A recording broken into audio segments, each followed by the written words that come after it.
How to make your first million without even picking up a tool. Hey everybody, welcome back. My name's Will, owner of Energize Us and CEO and founder of my own non-for-profit trade school, Energize Us Edu. And today's topic, how do you make a million without picking up a tool? For me, it comes down to one word and one word only: mentors. How so? Throughout my life, I had experiences where I had mentors who helped me overcome obstacles, to help me see things that I couldn't see clearly. And now today, I want to share that with you. One thing that I truly appreciate about having my mentors is some was accidental and some was on purpose, or I had intent of finding a mentor. Whichever circumstance you're currently in, look out for your mentors. They are there to help you in two avenues. There's some that want to help you see you grow, and there's some who want to lay out the foundation for you so you are able to see what you don't know. For me, example, I had multiple mentors throughout my electrical career, some even before. As I mentioned in my previous video, I had mentors who helped me get into my vocational high school. They personally experienced what I was going through. They laid the foundation. They knew what was best for me, and they took initiative and helped me out. Throughout my electrical career, I had various types of mentors. As I mentioned before, some are accidental, some you just come upon. And I'm truly honored to have those individuals in my life, because they did not have any gain from that circumstance, that exchange. They literally were there in your life to help personally me out. They went above and beyond, and I truly wouldn't have been the person I am today without their assistance. So this is a shout out to everyone who has helped me out. Good times. But we're gonna start the story off with how it all began. I'm gonna recap on my previous video about mentors in my life. So my first mentor that can really come to mind is Duncan Rivera. Duncan Rivera was a close family friend of ours who not only grew up a few blocks away from my house, he was one of my parents' closest friends. Having Duncan in my life was truly a blessing. Not only was he in the skilled trades as well as a licensed electrical contractor, but so was his family. And they had a very close-knit family where they were able to see the benefits of their hard work. Me as a teenager growing up, I wasn't too focused on my future. I was trying to do what everybody else was doing, hanging out, just having fun. And these individuals, the Rivera family, truly went out their way to help me out. How so? As I mentioned in my previous video, as I was getting ready for high school, I started applying for my local zone school. And in Queens, you have to apply, or in New York City in general, my apologies, you have to apply for your school. So I was just going to my local zone school because that's where all my friends were going. Basically, if you didn't want to go to a specific school, you were just going, go to your trade school. Go to your local, my apologies, go to your local vocational. My apologies, just go to your local zone school. And in this school, you were basically just going to get your basic high school diploma. If you applied for a specialty school, which is what I did at Thomas A. Edison High School, you're able to learn a vocational trade. There's different schools for different majors. For example, there were some for arts, were some for science, some math. Depending on where you wanted to go in your life, there was a high school that helped prep you for college. In our case, it was Thomas A. Edison High School. The Rivera family went to Thomas A. Edison High School. They knew what the school was providing. They knew the value, and they knew for somebody like me, that's exactly what I needed in my life. So me just coming up thinking, I'm just going to go to my normal zone school. They took the initiative, they took my application, they ripped it up and said, nope, you're going to go to this school. They filled out the application and boom, I jumped in and began my electrical career as an electrical apprentice. Fast forward 4 years through high school, I now jump into the workforce. Ups, downs with the first few companies that I've personally been with. But our second mentor is when I jumped into the union, where I was working in Grand Central Terminal with IBEW. And what I truly appreciate about that, once again, there was a mentor that I accidentally came upon. This mentor, who to this day, I truly appreciate his friendship. He still texts me till this day, but he's like one of those Snapple bottle caps. You know how you open up your Snapple and there's like a little fun fact under the cap?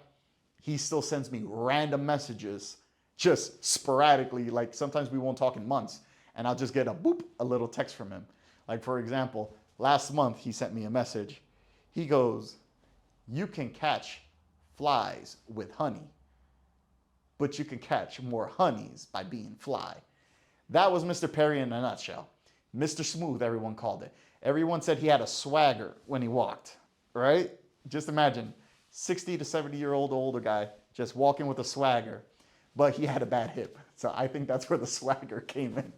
But Mr. Perry, if you're listening, I'm sorry, brother.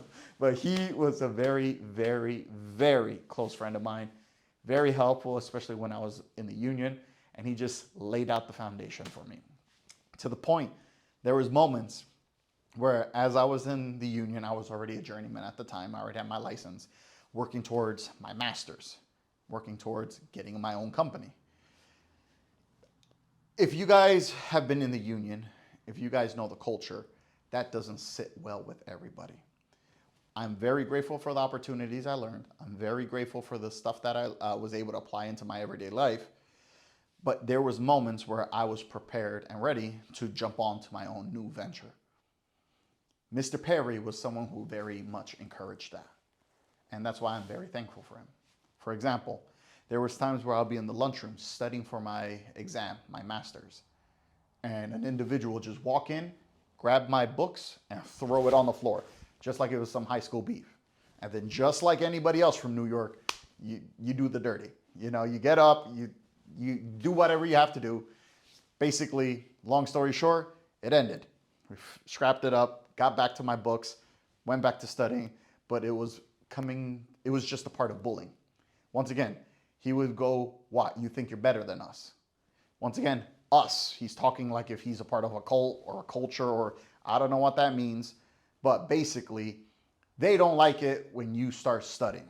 I don't know why, who knows?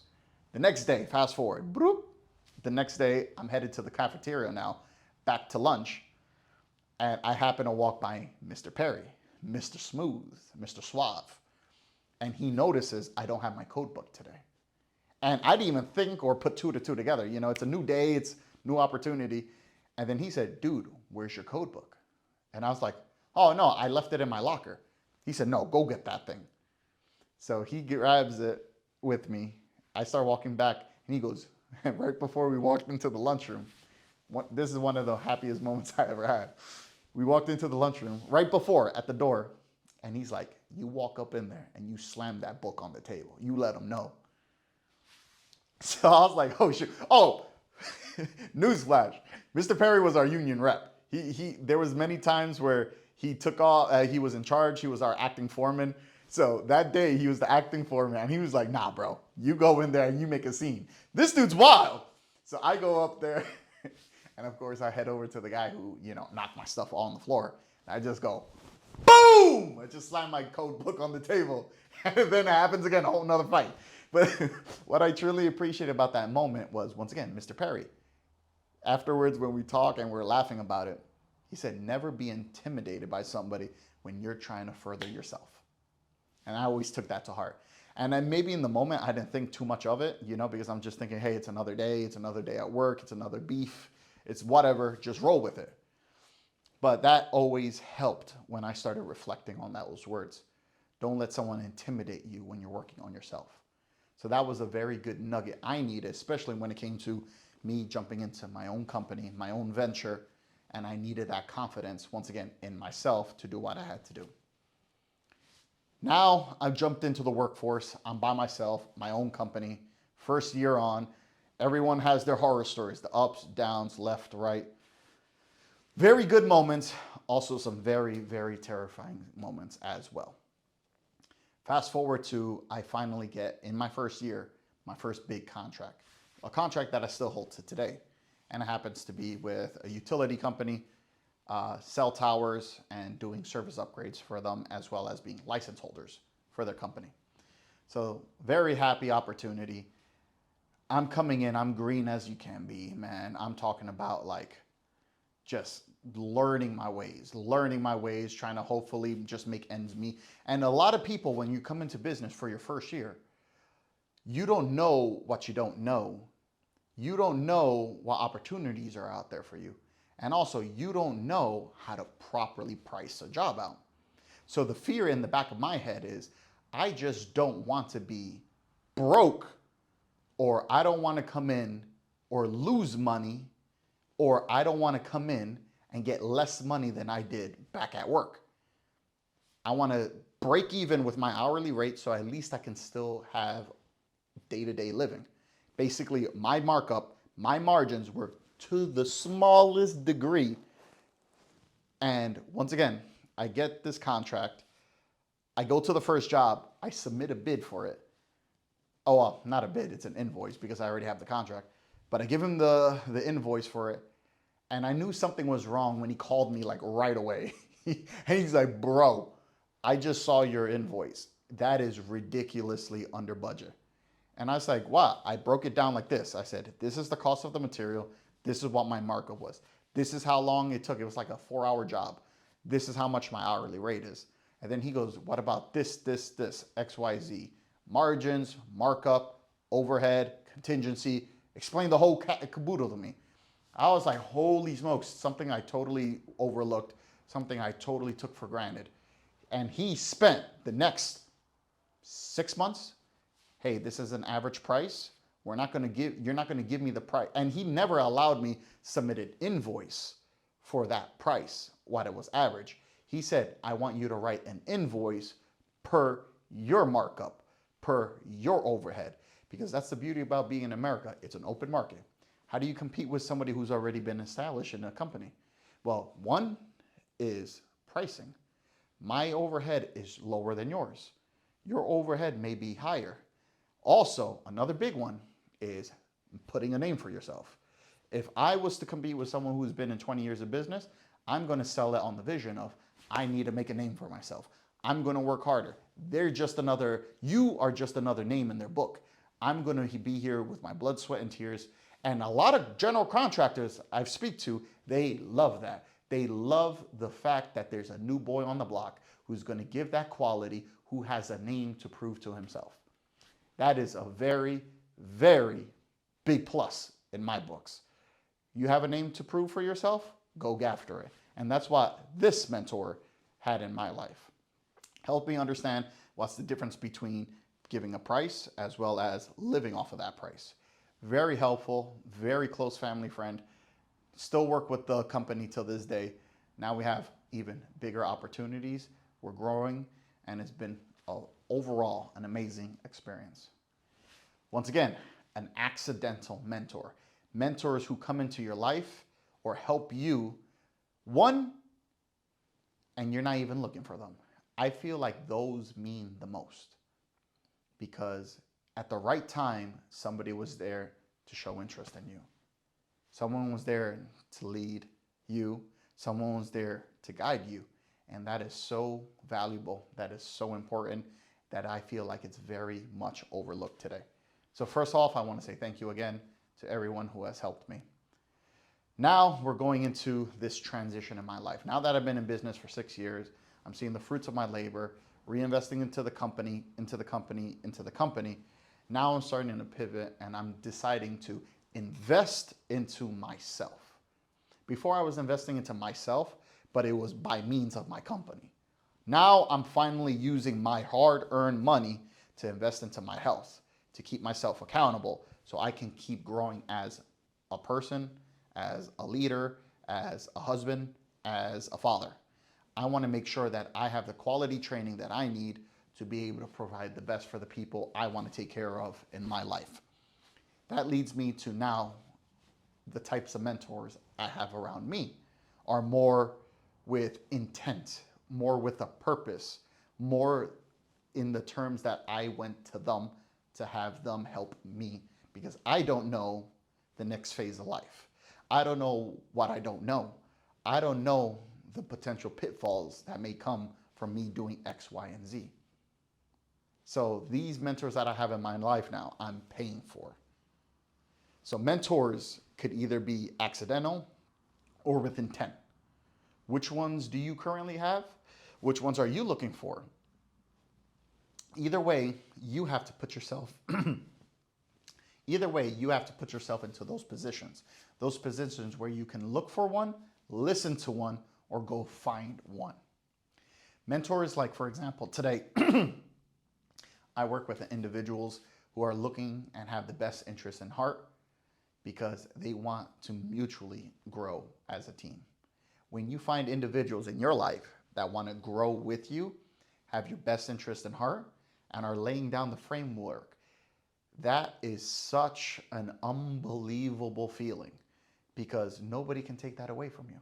Someone genuinely woke up today and decided to give you attention, to give you the answer that you needed. Hold on to that person because you don't see those individuals every day in life. If you find those persons, hold on to them, work with them, spoil them. And that is very much why today I want to put emphasis on finding like-minded individuals. And guess what? Even if you can't find an individual, let's say you're in the middle of Tennessee, let's say you're in the middle of Ohio, you're in the middle of the states where there's nobody close to you, you're the only contractor around. Well, I would like to invite you all to the Growth Convention. At the Growth Convention, we're going to be meeting with like-minded contractors, like-minded individuals who have been in your steps. There's individuals from all aspects of life. Black, white, brown, yellow, green, blue, indigo, whatever you need, we have it. We have single to married, single parent, multifaceted family. Everybody in different age range, everybody in a different stage of their electrical career, and each one of them have the same mindset of growing together. That is a beautiful thing to hold on to. Once again, you find somebody with that like-minded mindset, you hold on to them. At the Growth Convention, we're going to have individuals where you can learn from their experiences and you can learn from their successes.